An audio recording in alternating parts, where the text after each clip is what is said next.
జరుగుతున్న మద్యం పైన చూస్తుంటే పక్క రాష్ట్రాలు కూడా బగ్గుమంటున్నాయి. ఎందుకంటే మద్యలు ఏరులై పాడుతున్నాయి. ఎక్కడ గుళ్ళ దగ్గర అవే, బల్ల దగ్గర అవే, ఇండ్ల సందులు అవే, ఎక్కడ చూసినా బెల్ట్ షాపులు ఎక్కువైపోయి మరి చాలా విస్తృతంగా అంటే సంసారాలు పైకి వస్తే సంతోషిస్తాం, కానీ ఈ కల్తీ సారాలు ఎక్కువగా విస్తరించబడ్డాయి. ఈ కూటమి ప్రభుత్వం వచ్చినాక చాలా దారుణంగా ఎక్కడ పడితే అక్కడ బెల్ట్ షాపులు పెట్టి ఈరోజు మరి సుమారుగా దాదాపుగా 1000 బాటిళ్ళు, అక్కడ సుమారుగా వేలల్లో బాటిళ్ళు, అలాగే స్పిరిట్స్, ఇవన్నీ కూడా మరి ఎక్సైజ్ వాళ్ళు పట్టుకోవడం అందరూ చూసారా. దీనికి ఇవన్నీ చూడడం వల్ల దాని సంకేతం ఏంటి అని చెప్పేసి ప్రజలంతా కూడా గమనించాలి.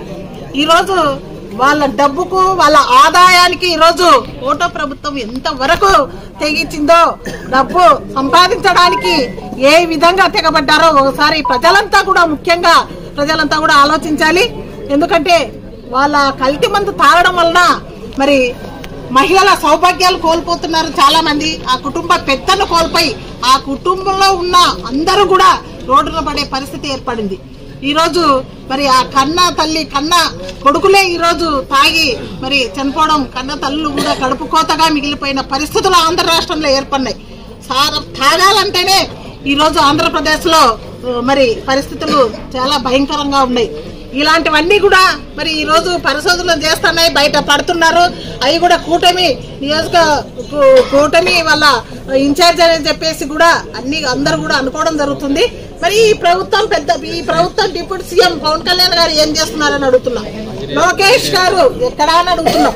ఈ రోజు మన ముఖ్యమంత్రి చంద్రబాబు నాయుడు గారు ఎందుకు మాట్లాడలేకపోతున్నారు దీని మీద అని అడుగుతున్నా.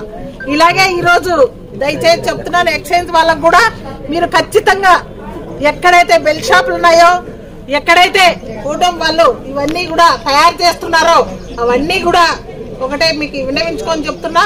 ఒకటే మీరంతా కూడా వీటన్నిటిపైన మరి మీరు వెళ్ళి అన్ని కూడా కనిపెట్టి ఈ కల్తీ మద్యం అనేది లేకుండా జాగ్రత్తలు పడాలని చెప్పేసి ఎక్సైజ్ పోలీసులకు కూడా నేను విన్నవించుకుంటున్నాను.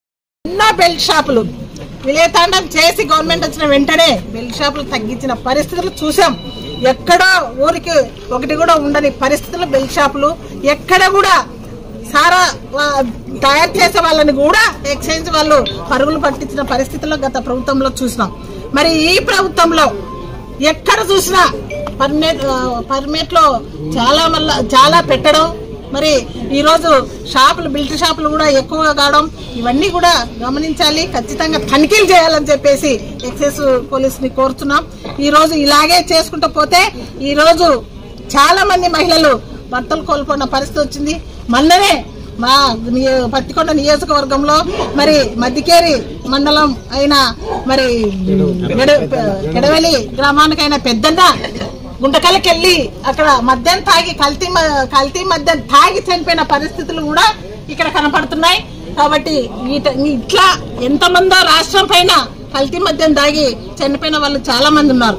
వాళ్ళందరినీ కూడా వాళ్ళ కుటుంబాలన్నీ కూడా ఎవరెవరు కల్తీ మద్యం తాగి చనిపోయారో సుమారుగా దాదాపుగా 400 పైగా కుటుంబాలు కల్తీ మద్యం తాగి చనిపోయిన వాళ్ళు ఉన్నారు. వీటన్నిటిని పరిశీలించి ఆ కుటుంబాలకు కూడా న్యాయం చేసే దిశగా ఈ ప్రభుత్వం గుర్తించి వాళ్ళకి న్యాయం చేయాలని చేసి డిమాండ్ చేస్తున్న తమ్ముళ్ళ, అన్నగారుల ప్రాణాలను మనం నిలబెట్టుకునే దిశగా మహిళలు అందరం కూడా పోరాటం చేస్తాం. ఎంతవరకైనా కూడా వైఎస్ఆర్సీపీ అండగా ఉంటామని చెప్పేసి మహిళల తరఫున నేను కోరుతున్నాను. ఈరోజు ఖచ్చితంగా ఇది ఆపాలి. కల్తీ మద్యం అనేది వాళ్ళ మీద జాగ్రత్తలు తీసుకోవాలి. వాళ్ళకి ఎలాగా